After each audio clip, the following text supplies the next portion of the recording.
আসসালামু আলাইকুম। সবাইকে স্বাগত জানাচ্ছি আজকের নতুন একটি রেসিপি দেখার জন্য। আজকে আপনাদের সাথে শেয়ার করব গুঁড়া দুধের সন্দেশ মিষ্টি তৈরির সহজ একটি রেসিপি। ঝটপট তৈরি করা যায় এই সন্দেশ মিষ্টি। চলুন দেখে নিই পুরো প্রস্তুত প্রণালী। আমি চুলায় একটা প্যান বসিয়ে দিয়েছি। চুলার আঁচটা একদম লো আঁচে রেখে প্রথমে আমি এখানে 1 টেবিল চামচ ক্রিমের ঘি দিয়ে দিলাম। ক্রিমের এই ঘিটা কিন্তু অনেক ভালো হয়। আপনারা চাইলে অনলাইন পেজ থেকে অর্ডার করে নিতে পারেন। আমি একটা অনলাইন পেজ থেকেই নিয়েছি। পেজের লিঙ্কটা ডেসক্রিপশন বক্সে দেওয়া থাকবে, আপনারা চাইলে অর্ডার করতে পারেন। প্রথমে 1 টেবিল চামচ ঘি দিয়ে দিলাম, পরে দিয়ে দিচ্ছি আরও 1 টেবিল চামচ ঘি। তারপর এখানে দিয়ে দিচ্ছি আমি হাফ কাপ লিকুইড দুধ। চুলার আঁচটা কিন্তু আমি একদমই লো আঁচে রেখেছি। তারপর দিয়ে দিচ্ছি এখানে ফুল ক্রিম গুঁড়া দুধ। প্রথমে 1 কাপ গুঁড়া দুধ দেওয়ার পর ভালো করে নেড়ে মিশিয়ে নিচ্ছি, যাতে করে কোনো ধরনের লাম্পস না থাকে। আর এই পর্যায়ে কিন্তু চুলার আঁচটা একদমই লো আঁচে রাখতে হবে। ভালো করে নেড়ে আমি মিশিয়ে নিয়েছি। তারপর দিয়ে দিচ্ছি হাফ কাপ গুঁড়া দুধ, মোট 1.5 কাপ গুঁড়া দুধ দিয়েছি এখানে। তারপর আবার ভালো করে নেড়ে মিশিয়ে নিচ্ছি একটা হ্যান্ড উইস্কের সাহায্যে।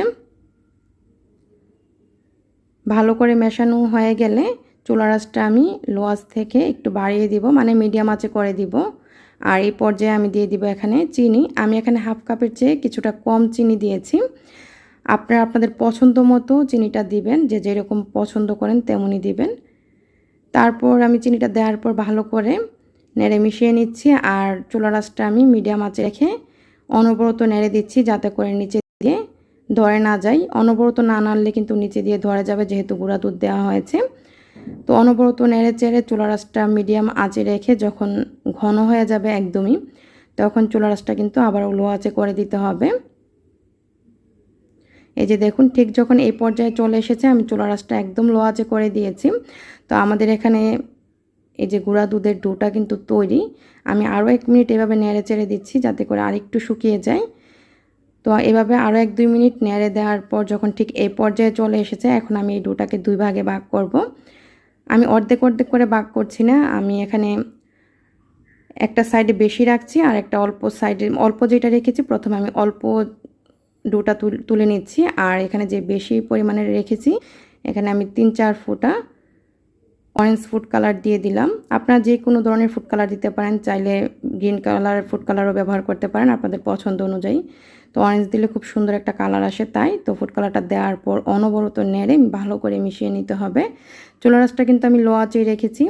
তো কিছুক্ষণ পরে যে দেখুন এই ডোটাও কিন্তু তৈরি। তো আমি এখানে তুলে নিলাম। তারপর আমি এখানে মানে কিছুটা ঠান্ডা হওয়ার পর, একদম বেশি ঠান্ডা কিন্তু না, মোটামুটি হাতে সহ্য হবে এরকম গরম। তারপর হাতে কিছুটা আমি ঘি মাখিয়ে নিয়েছি। আর প্রথমে ছোট ছোট করে আমি প্রথমে সাদা যে মিষ্টিটা তৈরি করে নিচ্ছি, আর এটা একটু ছোট সাইজের হবে। তো এইভাবে আমি সবগুলো সাদা মিষ্টি প্রথমে তৈরি করে নিব ছোট করে। সবগুলো সাদা মিষ্টি তৈরি করার পর, আর অবশ্যই হাতে কিন্তু ঘিটা মাখিয়ে নিতে হবে, তাহলে আর হাতে লেগে যাবে না। তো এইভাবে আমি সবগুলো সাদা মিষ্টি তৈরি করে নিয়েছি। এখন আবারও কিছুটা ঘি মাখিয়ে নিয়েছি।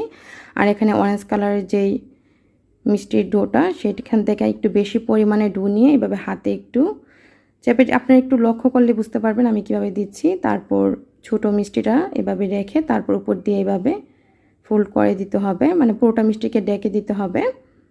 তো এভাবে ডেকে দেওয়ার পর আমি একদম গোল শেপে মিষ্টির মতো করে তৈরি করে নিচ্ছি। আপনাদের সুবিধার জন্য আমি আবারও একটি দেখিয়ে দিচ্ছি। এই মিষ্টিটাও সবাই কম বেশি পারেন, তারপর যারা নতুন আর যারা প্রবাসী তাদের জন্য এই রেসিপিটি খুব সহজে ঝটপট তৈরি করা যায় অল্প সময়ে, কোনো ধরনের ছানার ঝামেলা নাই। তো এই যে দেখুন, ঠিক একইভাবে আমি আরও একটা মিষ্টি তৈরি করে নিচ্ছি।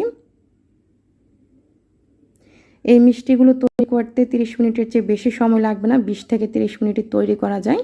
তো এই যে দেখুন এই মিষ্টিটা তৈরি। একইভাবে আমি সবগুলো মিষ্টি তৈরি করে নিয়েছি, নিশ্চয়ই দেখেই বুঝতে পারছেন কতটা সুন্দর হয়েছে। আমি আপনাদেরকে একটা মিষ্টি কেটে দেখাচ্ছি কতটা সফট হয়েছে, মুখে দিলেই একদম মিলিয়ে যায়। এই যে দেখুন কতটা সফট হয়েছে। এই মিষ্টিগুলো কিন্তু ফ্রিজে রেখে দিলে সপ্তাহখানেক ভালো থাকবে, আর নর্মাল অবস্থায় 2 থেকে 3 দিন পর্যন্ত ভালো থাকবে। তো 2 দিনের বেশি রাখার চেষ্টা করবেন না, নর্মাল অবস্থায় ফ্রিজে রেখে দিবেন, তাহলে সপ্তাহখানেক ভালো থাকবে। আর এই মিষ্টিগুলো খেতে কতটা মজার হয়েছে আসলে আমি বলে বোঝাতে পারবো না। আপনারা যদি তৈরি করেন বাসায়, তাহলে আপনারাই বুঝতে পারবেন কতটা মজার হয়। আশা করি রেসিপিটি আপনাদের কাছে সহজ এবং ভালো লেগেছে। যদি রেসিপিটি ভালো লাগে লাইক, কমেন্ট, শেয়ার করতে ভুলবেন না। রেসিপিটি দেখার জন্য আপনাদের সবাইকে অসংখ্য ধন্যবাদ। সবাই ভালো থাকবেন, আমার জন্য দোয়া করবেন। আল্লাহ হাফেজ।